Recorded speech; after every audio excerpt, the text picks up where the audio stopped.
You're listening to Earth Keepers, a podcast for all of us who believe that Earth care is faith practice. In our honest conversations, you'll hear fresh perspectives and practical insights that help us to care for the planet and love our places. So friends, get ready for a fascinating conversation, one that is so full of insight and encouragement, in fact, that we are going to split it into 2 different episodes. Our guest is well-known author, journalist, and environmentalist Bill McKibben.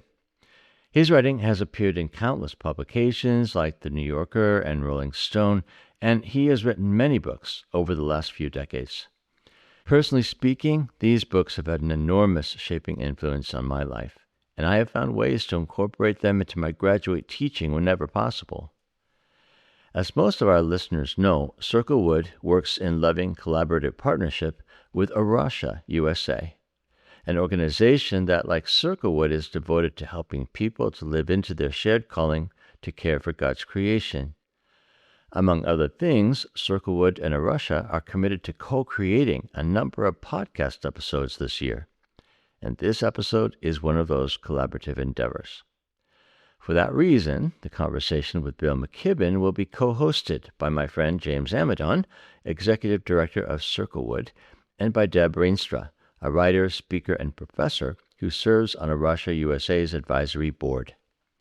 I should note, too, that Dr. Rienstra has been a podcast guest in the past, and I would urge you to check out my conversation with her in episode 85 of Earth Keepers.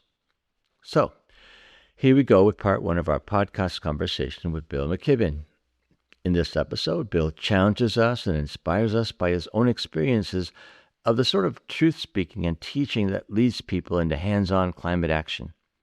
He also helps us to understand that now that wind and solar energy are cheaper to produce than energy from fossil fuels, it has become much easier to make the economic case for a global shift towards cheap, clean energy and away from reliance on increasingly expensive, environmentally destructive oil that is at the root of so much geopolitical conflict these days.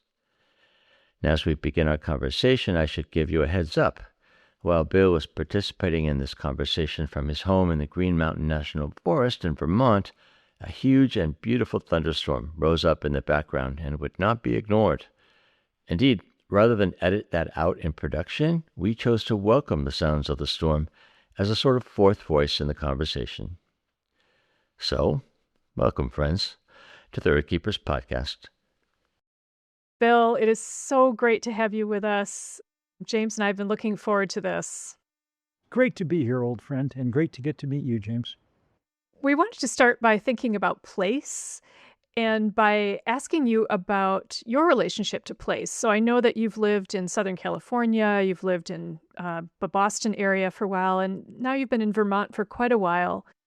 What do you love about Vermont? How are you connected to this as a place? I should say I only lived in Southern California till I was 5, so I have vague memories, but they're beautiful, and many of them are of the house in Altadena where I grew up that burned down on day 2 of the big LA fire. When I got out of college, I moved to New York City, which I loved and explored at great depth because I was writing the Talk of the Town column for The New Yorker. At one point, my boast was that I'd gotten out in every subway station in New York City, which has more subway stations than the rest of North America combined. When I was 26, I moved to the Adirondack Mountains of upstate New York, the greatest wilderness of the American East. And I've spent the rest of my life between the Adirondacks and Vermont, so either side of Lake Champlain in the mountains. Now I live on the edge of the Green Mountain National Forest, right on the spine of the Green Mountains in Vermont. Do you think of yourself as a mountain guy? I do. It's interesting. My little brother grew up in the same suburbs I did, moved to Maine and became an ocean guy. He's a lobster fisherman on an island far off the coast in Penobscot Bay. And so it's great. I can go visit him and get some salt water, and he can come up and breathe in the scent of the balsams. James, you're a forest guy, right?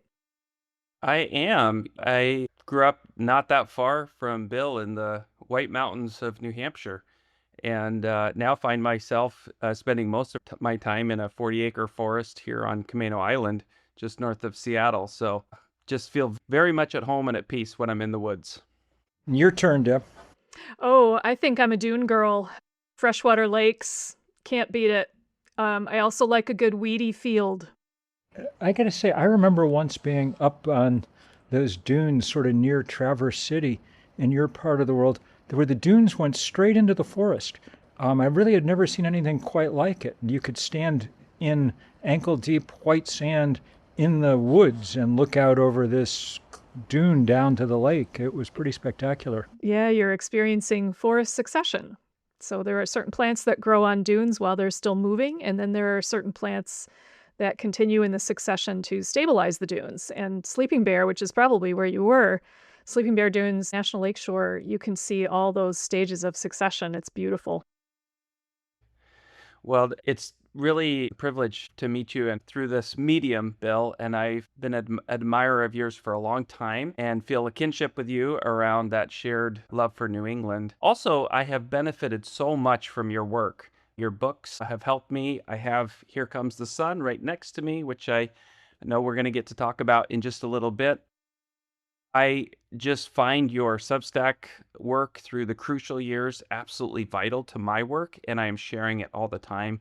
I tell people that they're full of wisdom, wit, clarity, and what really strikes me and what I love about your work is that they're grounded in passion and commitment, integrity, but also a kindness and a sense of humility.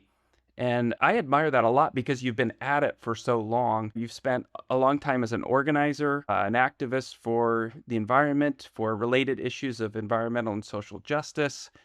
And I know that work has changed over the years. And I'm thinking that people, especially nowadays, come to all of these issues with different beliefs and attitudes, commitments, motivations. And over the years, I'm sure you've employed many different strategies to reach a wide swath of people over these really crucial issues. And I'm curious, from your vantage point, your work right now, what strategies seem to be working at the moment? One of the basic facts of this whole climate and energy debate has changed in the course of this decade. For the first 35 years of the climate fight, and you're right, I've been doing this a long time. I'm an old man. I wrote the first book about what we then called the greenhouse effect back in the 1980s. For the first 35 years of this fight, we lived in a world where fossil fuel was relatively cheap and clean energy relatively expensive.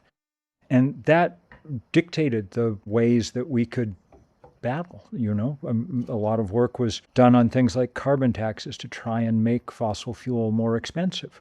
We did these huge pipeline fights to stop the consolidation of this industry, the massive and successful efforts around divestment from fossil fuel to drive up their cost of capital, on and on. Those things were all important and continue to be important. But now we have the force of economic gravity working in our favor. About 5 years ago, we crossed some invisible line where it became cheaper to produce power from the sun and the wind than from setting stuff on fire. And that's a big deal. It's a big deal anthropologically. I mean, humans have been setting stuff on fire for 700,000 years. And Darwin said that language and fire were the two things that marked our species apart, But it's also a big deal in that it means we have a scalable weapon finally to use in what is very much a real fight, hopefully a peaceful one, but a very real one, to try and transition us off the fossil fuel that is destroying the planet's climate system in real time. Though it helped immensely and we got a lot done, simply asking people to care for the future, to care for creation, to follow the dictates of their conscience was not enough to produce change on the scale that was required. Now we have another tool to really help, and especially since it's a tool that helps not just with the climate fight, but with one of the other huge issues of our moment, affordability, and truthfully, that also helps with the other crisis of the moment, the crisis of authoritarianism, because fascism and fossil fuel are more tightly linked than we sometimes remember, and certainly the case in our country at the moment. Yeah. Yeah. This is the case that you lay out in Here Comes the Sun. And I was taken actually by how optimistic you were in the book, considering a former book was called The End of Nature. Well, yes, I mean, the thing is, all the things that I talked about in The End of Nature in the 1980s have now happened. And the damage is brutal and ongoing and scary every moment. I mean, in the last 3 weeks, there's been a huge amount of new science detailing just how imminent the threat to the Gulf Stream and the other huge currents of the Atlantic are as melting freshwater pours off Greenland, changing the salinity and hence the density of water in the North Atlantic, and that's what drives those giant conveyor belts. The estimate of the leading scientist in this field, Johan Rockström, last week was that there is a 50% chance that they'll collapse in the decades ahead. So there's endless amount of bad news, but there's no use weeping over the things we've already done. Now we have a tool to keep things from getting worse than they have to. It's not going to stop global warming, even if we do everything right at this point. But we are finally in a position to start shaving tenths of a degree off how hot the planet gets. And if that doesn't sound like much, at this point, every tenth of a degree Celsius that we raise the temperature moves 100 million of our brothers and sisters from a safe climate zone to a perilous one. So this is the most important work that it's possible to be doing right now. Well, I find it interesting that your optimism is around the speed of which a transition to renewable energy can now happen. And I was really intrigued in the book about how you tied that to other issues such as economics, democracy, and all of those kind of things. We can make technological changes, and they're not going to solve everything, but they might mitigate some of the consequences. But what happens if we do that without the underlying cultural changes that are needed to live differently? Wondering how you understand in this moment the relationship between technology and culture. Sure. Those are very good and deep questions, and I've spent a lot of my life thinking about them. I wrote a book some years ago called Deep Economy that was a real attempt to get around questions of growth and what they mean. So I think the deepest conclusion I came to in writing that book was that economic growth as a paradigm comes up short not only on environmental grounds, but also on the grounds, and maybe even predominantly, that it makes us less happy than it claims to. I think humans were built for contact with the natural world and contact with each other. I think those are the things that give us the deepest satisfactions. And I think that 100 years from now, we'll probably live very different lives as a result of that. But do I think that's going to happen in 5 or 6 years, in the period of time that's relevant to whether or not we're able to save the climate system? I don't. I think that consumerism is a virus that's taken pretty deep hold. 100 million human beings enter the consuming class now each year on this planet, most of them in Asia. And my guess is that most of them are going to follow at least some way down the path that you and I have trod in the Western world. So I think it's imperative that we figure out some ways to accommodate that without wrecking creation. And I think that the move towards sun and wind is, well, I think it's subversive, or it can be, in that these are smaller scale, more local ways to produce one of the two most vital commodities that we use, and that therefore they offer at least the possibility of beginning to resize and rescale our cultures and our economies. I can't think of anything much more subversive that humans could be doing right now in order to change our culture. Because I don't think culture changes because people write books about it or whatever. I think it changes in large part in reaction to conditions. I mean, just think about it at the moment. You know, our president, who I think, I'll just lay my cards on the table, I think is a clueless idiot and has gotten us involved in a war in Iran without any idea what it was about or how to get us out of it or what it meant or anything else. But I think that he's done us one big favor in the process, which is demonstrate that the world doesn't want to rely on a commodity that can be bottled up behind a 20-mile-long waterway someplace. Sunlight has to travel 93 million miles to reach the Earth, but none of those miles go through the Strait of Hormuz. So the transition in this case, which is now starting to happen very quickly in other parts of the world, the transition's not just about energy, it's about geopolitics. I mean, think how many wars could have been averted in the last century had oil been of trivial value in that period. Humans, as we all know, are much too good at coming up with ways to fight wars, but figuring out how to fight one over sunshine will be a battle, I think. And so in many counts, I think that this is potentially a subversive change. At any rate, it's a necessary one. So we need to do it. I'm old enough that at some level I can say my job is to do what I can to preserve a world where people who come after have some kind of options about how they're going to live and what things are going to look like. And this is clearly a necessary step in that process. Yeah. So this raises interesting questions about technology and spirituality and culture change. If you're right that the practical leads the cultural or the value, that puts us in faith communities in a weird position because we always seem to think that the value drives the practice. And in a way, that's very noble, but it isn't actually how things work. So if we are in need of this technological transition, which we certainly are, what is the role of faith communities in changing, preserving the sort of underlying values? Because we have been all in on growth and domination and all of this stuff. How, as implicated and complicit as we are, can we still be participants in these deeper spiritual transitions and maybe even leaders? Well, I mean, I think actually that this is one of these cases where the two things go hand in hand.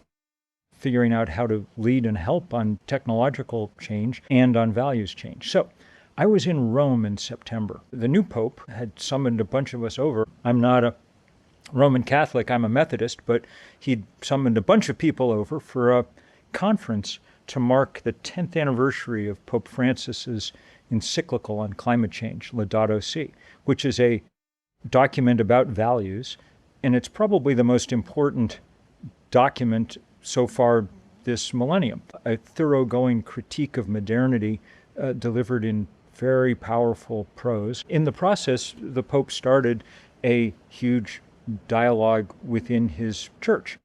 There's now a large Laudato Si movement. In fact, we were at the building they built on the grounds of the papal summer palace, Castle Gandolfo, that's now the headquarters of the Laudato Si movement.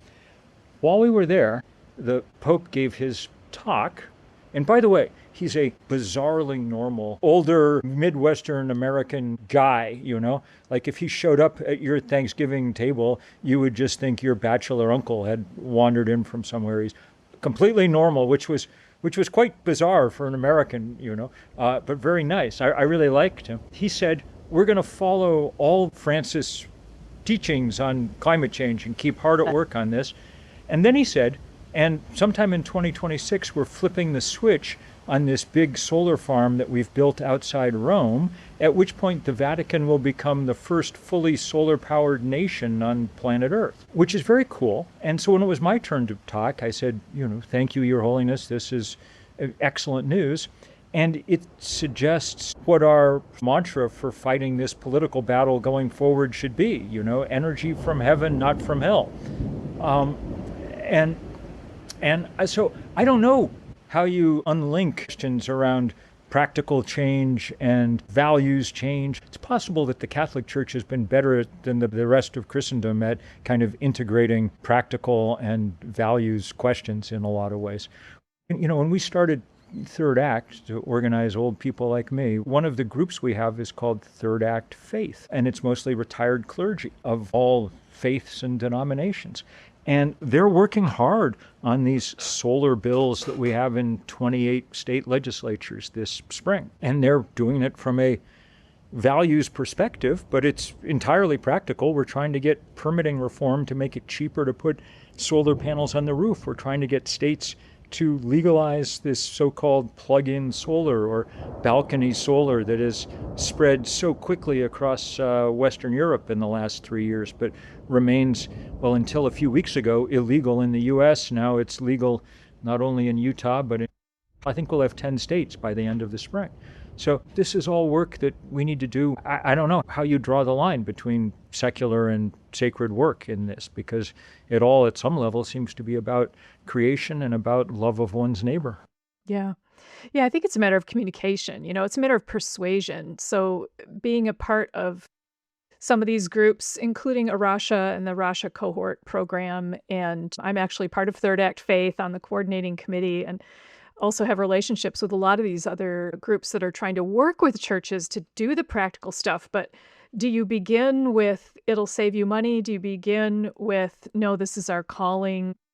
I think you'd mix it all up together.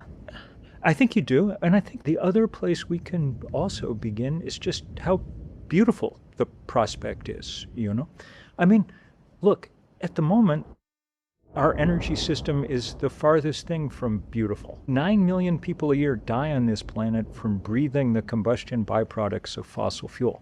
But that's 1 death in 5 on our planet. There are 5 million school children in New Delhi in India. 2.5 million of them have irreversible lung damage from breathing the air.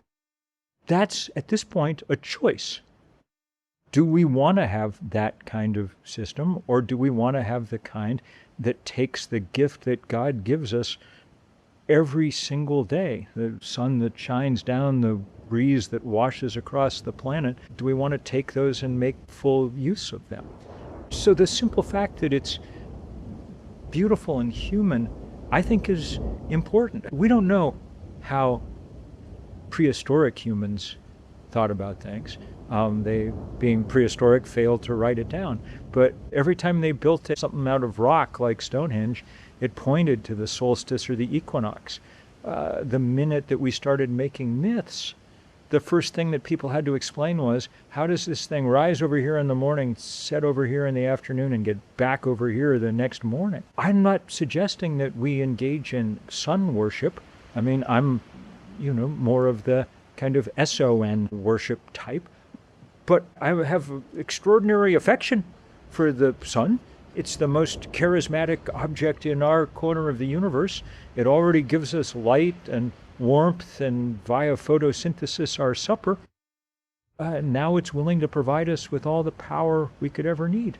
And when I say sun, of course, I mean the wind as well. It's just a function of the fact that the sun heats the earth differentially, creating the breezes that turn those majestic turbines. I think you lead with whatever works in the community you're in, But just the fact that the very, very first page of Genesis, God was busily talking about the wind that was blowing across the surface and the sun that was separating the light from the dark, and on and on and on, should give us some kind of clue that we have this stuff to work with, and we should. It doesn't require us to hate on the people who, mined coal for 100 years, because no one had invented the solar cell yet. My family all comes from West Virginia. Thank heaven people figured that out and, built us modernity on the back of it. But we don't need it anymore, and it's causing us huge problems. So time to move on. It's important to remember that we can appreciate and admire things like the sun and think how cool they are. That's not the same as worship. Sometimes people get all excited and think, oh, well, you're going to worship. No, you're appreciating and loving something that God created, and finding, as you say, ways to make life better for everybody, humans, but also the more than human world, by actually engaging with the creation better. Truthfully, I think at this point, there are more people who seem set on worshiping coal and gas and oil. I went down some years ago to Louisiana, to the second biggest Baptist seminary in the country, and there was the right-wing anti-environmental Christian guy who was my debate adversary, but he was at one point reduced to arguing that coal and gas and oil were in the ground the same way that Jesus had been in the ground after the crucifixion, and so they were rising up again. And he did say quite clearly, God gave us coal and gas and oil to use, which fine, but God gave us the sun and the wind to use. And there it is, and it's incredibly easy to get at now. I mean, Think about what you have to do if you want to get some oil, if you want to drive your car on gasoline.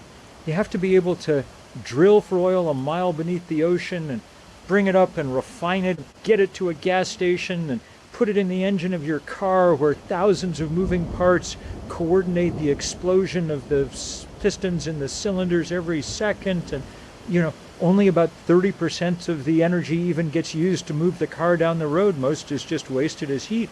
I have solar panels on my roof. They plug into my EV in the garage. There's 20 moving parts in the engine. That's it. It couldn't be easier. I've been using for a decade now one of these induction cooktops that you can get for $60 online. Not only does it boil water twice as fast as the gas in the...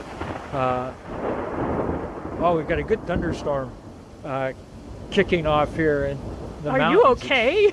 I'm great. I love Okay. thunderstorm. Thinking how appropriate it is to this Yes, conversation. it's fantastic. Not only does it boil water faster, if you have an open fire in your kitchen, your kid has a 50% greater chance of coming down with asthma.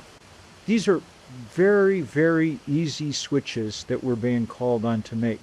I think sometimes for environmentalists, it feels almost too easy, some of it, You don't have to wear a hair shirt. You don't have to dramatically change everything you're doing. You have to do the work to get the furnace out of your basement and put a heat pump in so that you can heat and cool your house with a quarter as much energy, and that energy can come from the sun and the wind. We've been given an extraordinary gift right now at exactly the last possible moment. And what a sin to waste it. And if I can add, we've been speaking as good Christians should in a kind of universal language, but let's just talk as Americans for a minute. All this stuff was invented here. The solar cell was invented in Edison, New Jersey in 1956 at Bell Labs. The first industrial wind turbine was in 1943, 20 miles due south of me in the mountains of Vermont. We're just handing this stuff lock, stock, and barrel over to our theoretical main adversary, who we used to call the godless communists in China. I don't think there's ever been an act of national economic self-sabotage quite on a par with it. The suburb that I grew up in was Lexington, Massachusetts. So I spent my summers giving tours of the battle green where the American Revolution began. So my sense of patriotism is fairly well ingrained and deeply grounded, and it pisses me off on that front too, I gotta say. You've got me sermonizing here, and Well, your comments are punctuated by thunder. It's appropriate. It's a prophetic voice. That's why. It's that prophetic voice.